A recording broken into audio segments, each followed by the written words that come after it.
Change is in the air in 2020. A Senate president race underway. We talked to a couple members of the Illinois Senate on the next Capitol Connection. From the Illinois State Capitol, this is your Capitol Connection. Welcome to Capitol Connection. I'm Mark Maxwell, reporting on this final Sunday of 2019, where we start off by looking back at what was a momentous first year under a rookie Democratic governor, J.B. Pritzker. I, J.B. Pritzker, do solemnly swear. do solemnly swear. Billionaire J.B. Pritzker spent a record $171 million to win his office, and once he took that office, he kept spending, dipping into his personal wealth to double the salaries of key staffers. Some of your critics in the campaign say that you bought the governor's race. Have you now bought the office and the people who work in it? Well, I think the question is wrong. The question is about loyalty. In the example of Governor Blagojevich, it was two of his own deputy governors who came forward as whistleblowers when they saw wrongdoing. And I think there is a real question about whether or not they would have been tempted to stay silent if they were in Blago's pocket. Well, everybody that I have brought into my administration hits a very high ethical standard. As Pritzker geared up to take the reins of the administration, his predecessor, Bruce Rauner, prepared for his exit. The one-term Republican insisted that despite his failure to complete his turnaround agenda, it remained popular with voters. Virtually everything that we've recommended is supported by a significant majority of the people of Illinois. Maybe not by some of the elected officials or the heads of the special interest groups that have an economic agenda in those items, but by the people themselves. They're supported.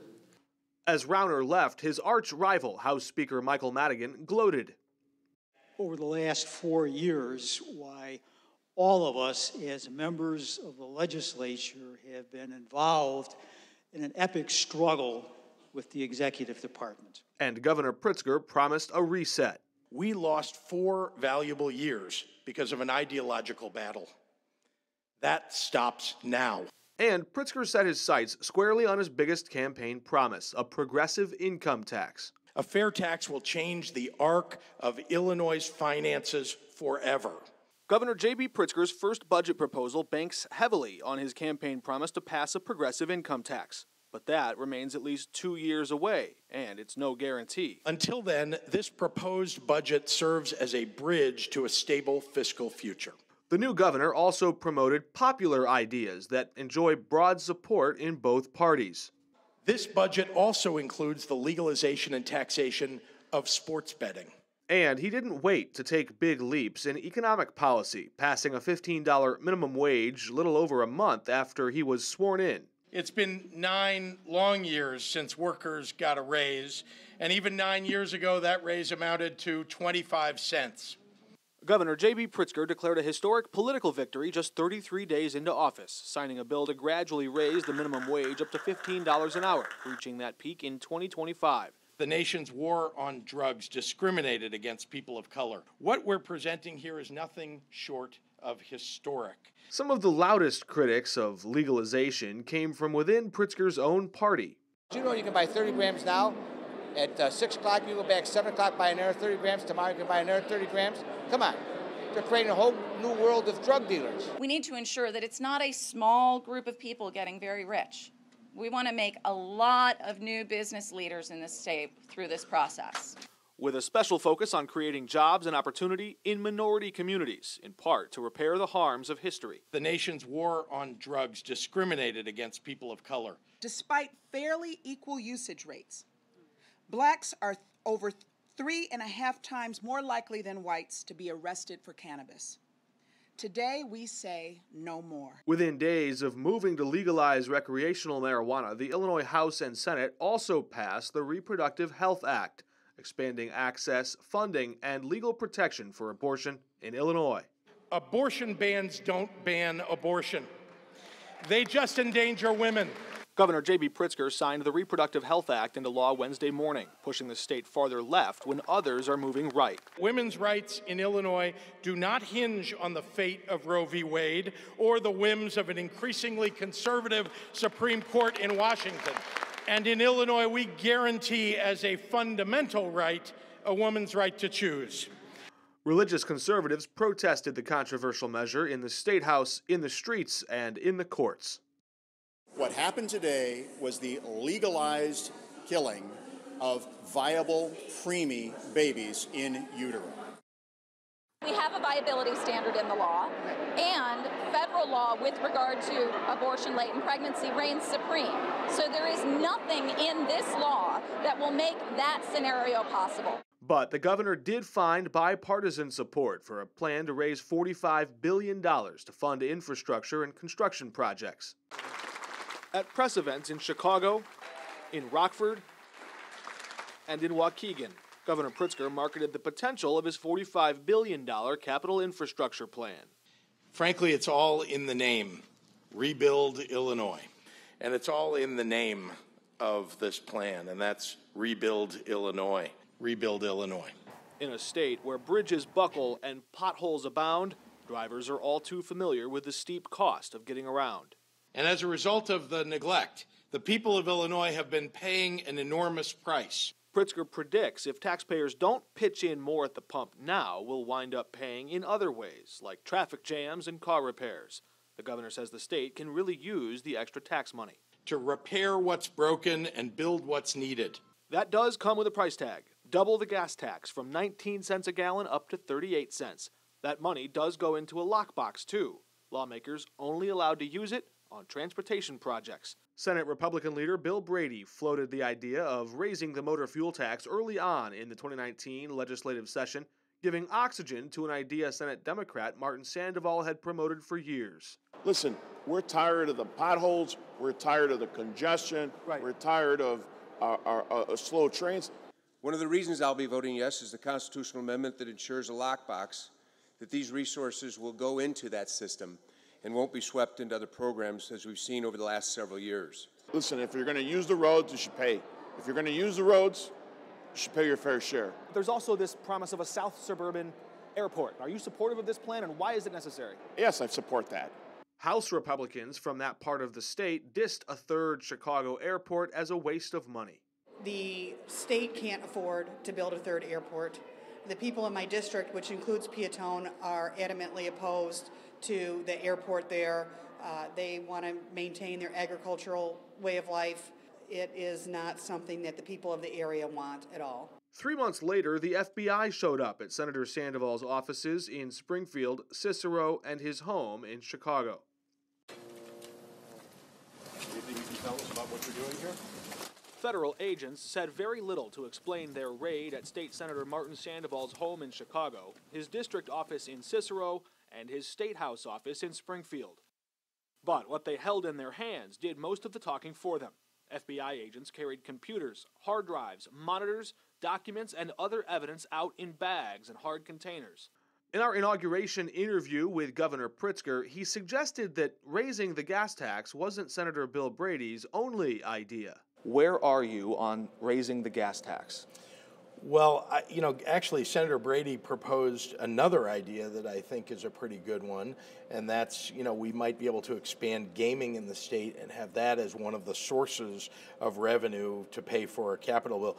This session, we legalized sports betting and expanded gaming, leading the Midwest in a new industry and setting us up to generate hundreds of millions of dollars in revenue for our state. Brady took fire from within his own caucus after he revealed he had a conflict of interest. Brady is paid as a salesman to close deals at bars to install video gaming terminals, a business licensed and regulated by the state. You shouldn't be in public office in a part-time job and begin making tremendous amounts of money in lines of work you just kind of fall into. Certain legislators are making a lot of money from industries where they have a tremendous amount of influence, and I think that the more the average voter in Illinois paid attention, the more shocked they'd be about what's going on in Springfield. The governor's new capital infrastructure plan relies heavily on gaming, including the state opening 6 new casinos. We've authorized a casino license right here in Waukegan. We've authorized a casino license for the city of Rockford. We've authorized a casino license for Walker's Bluff Resort expansion. But overeager politicians looking to cash in on gaming got caught up in a federal corruption scandal. Prosecutors charged House Democrat Luis Arroyo in a corruption case in federal court Monday morning. Charging documents show the state lawmaker from Chicago bribed a state senator to pass a law to expand sweepstakes in Illinois. Illinois utility company Exelon faces a class action lawsuit after federal investigators started examining its lobbying activities in Springfield. Investors allege Exelon kept important information from them about ongoing criminal investigations.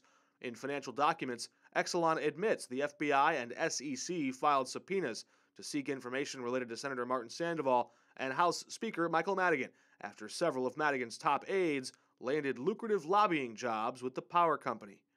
So we're going to recommend anyone to work for ComEd or Exelon. Do you ever refer someone? No, I'm not a target of anything. Governor Pritzker himself also came under federal scrutiny in 2019. Federal prosecutors opened an investigation into his property tax breaks at his Gold Coast mansion. A report from the Cook County Watchdog found Pritzker engaged in a, quote, scheme to defraud taxpayers when he and his wife had his toilets disconnected. That move allowed the Cook County assessor to revalue their property, saving them north of $300,000 in taxes. Do you have any concern there could be criminal charges coming out of this whatsoever? No concerns at all. As I say, any review of this will show that all the rules were followed.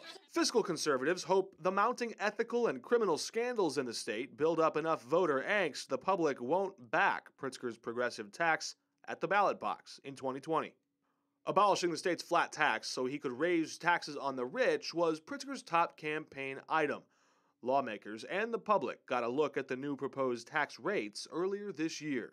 If you make $250,000 or less, your whole household, the governor says you'd get a tax cut. But how much?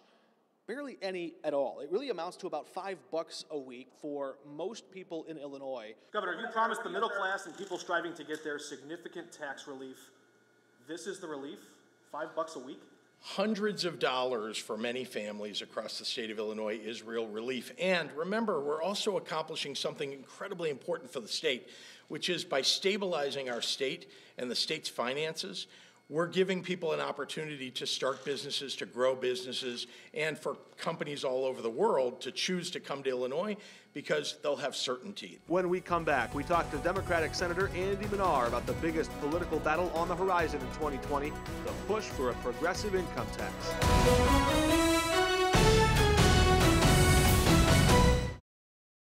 You're watching Capital Connection from the Illinois State Capitol.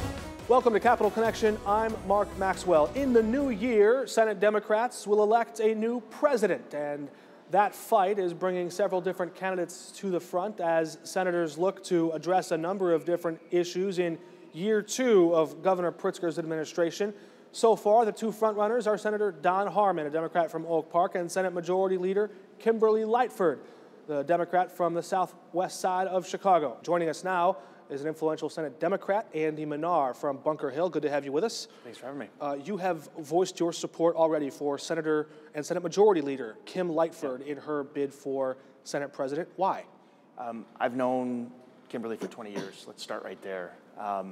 When I was on the Senate staff, hired here, I think the year was late 1998. She was a newer member of the state Senate. I was assigned to her for an initial period, and our friendship has grown over the course of 20 years. And I've learned a lot of things in politics, Mark. One of the most important lessons is you don't trade old friends for new ones.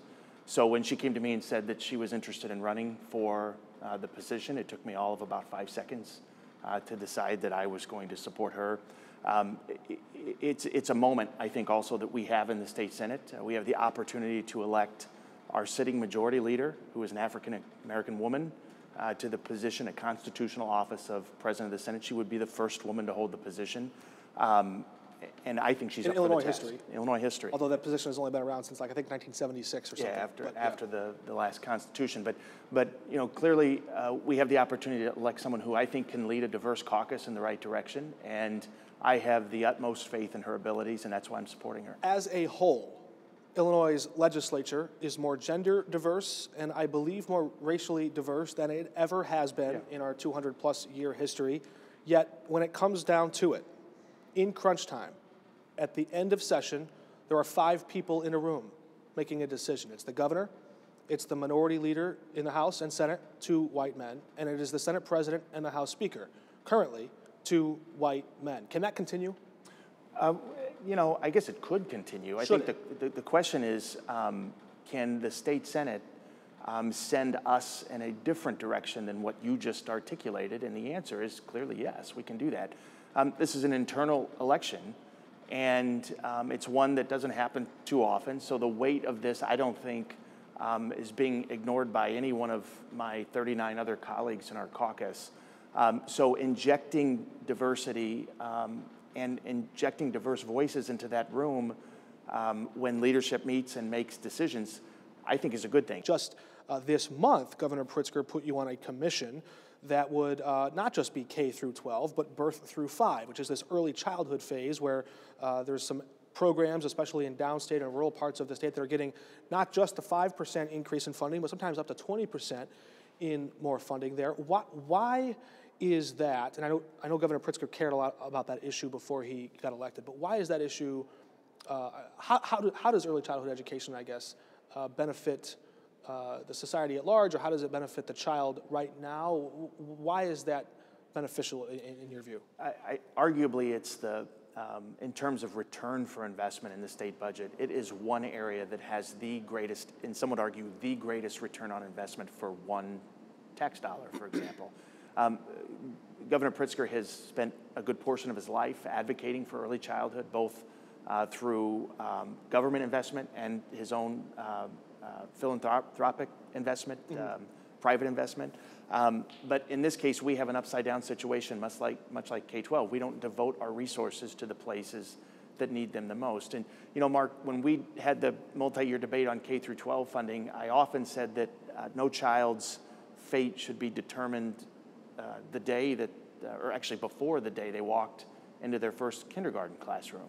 And because the scales were so tilted to children that live in poverty in Illinois, that was the case for far too many kids.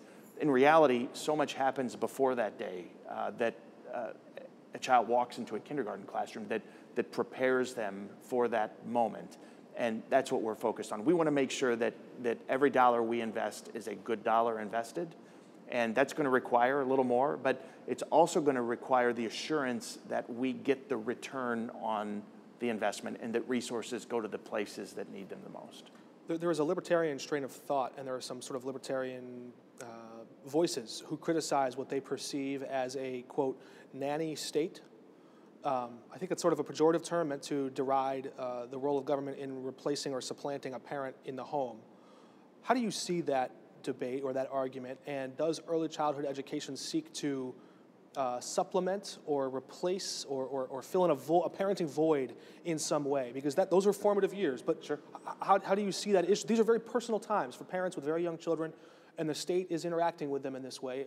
What's that relationship supposed to be like? Governor Rauner unilaterally threw tens of thousands of children off of the CCAP program. Those are children of working parents. We're still recovering from that today. If you look at the enrollment in that program, we are still way down from where we were, which is arguably one of the most successful anti-poverty measures that we have in our state budget. So that doesn't quite square with the so-called nanny state argument. If a parent is working, oftentimes a single parent, and they need childcare to a small degree to stay working after school, before school for an hour, maybe during a holiday when they are required to work. That is an appropriate role, I think, for society to fill that void. That's not taking the place of the working mother who works shift work. So it doesn't quite square with the argument. The state doing more to serve people in poverty or to serve the poor seems to be also connected to this fight for the Democratic push for the progressive income tax in 2020. That's a question that the Senate and the House has put to the people on the ballot. So I understand members cannot actively campaign in their official office for a constitutional ballot question. We've asked you and others what's at stake if it doesn't pass. If it does, and $3.5 billion in extra money comes to the Senate Appropriations Committee, and you say, we've got all this extra money, where are you spending it? First of all, I wouldn't call it extra. You know, it's money that you don't have today. Sure, but when sales tax grows, we don't call that extra, right? But to answer your question, here's what I would say my own priorities are, and you know, this has to be put in the mix of a diverse state. It's going to be a debate. Democrats, Republicans. How would Senator Andy Menard, who chairs an appropriations committee in the Senate, how would you spend that money? The first thing I would do is I would speed up our trek toward equity to schools, because we know that relieves pressure on property taxes, number one. To ask a question on that, follow, how do we know that relieves property taxes if the local government doesn't actively lower property taxes? If you look at data since the evidence-based funding model has been implemented, school districts are not raising their property taxes as much. Some are. Litchfield, for example, just did that. Kudos to the superintendent and the school board for taking that step. Never would have been possible without evidence-based funding. One of the most underfunded school districts in the state. They're realigning their property taxes for what the model calls for, which means they're going to reduce them slightly this coming year. So we know that when we fund schools, we inject greater equity into the system, and we relieve property tax burden on local taxpayers. It's a fact. So that would be my number one first priority. And from there? Because you can't spend or I guess you could. The State Board of Education has actually asked for, I think, something like $15 billion a year. It currently gets somewhere in the ballpark of $7 or $8 billion a year. So you take $3.5 billion, you wouldn't put all that into education. Well, I mean, realistically, that's not going to happen. Let's be honest, because everyone's going to have wants and needs, and everyone comes to this place with different priorities. But I also think that we have to, throw a blanket of caution on this conversation, because what we can't do, I think, as proponents of the fair tax, is start to rattle off a laundry list of stuff for the state budget. I think we have to be disciplined about it, and I think we have to always go back to the purpose of the fair tax is to right-size our tax code, which is stuck in an economy that existed 30 years ago, or 40 years ago, arguably, or even 50 years ago. And if we're going to do that, we also have to right-size some things in our budget. And to me, at the top of that list is reducing the reliance on property taxes. That means we have to fund our schools. Senator Andy Menard, thanks for joining us. We're back in just a moment.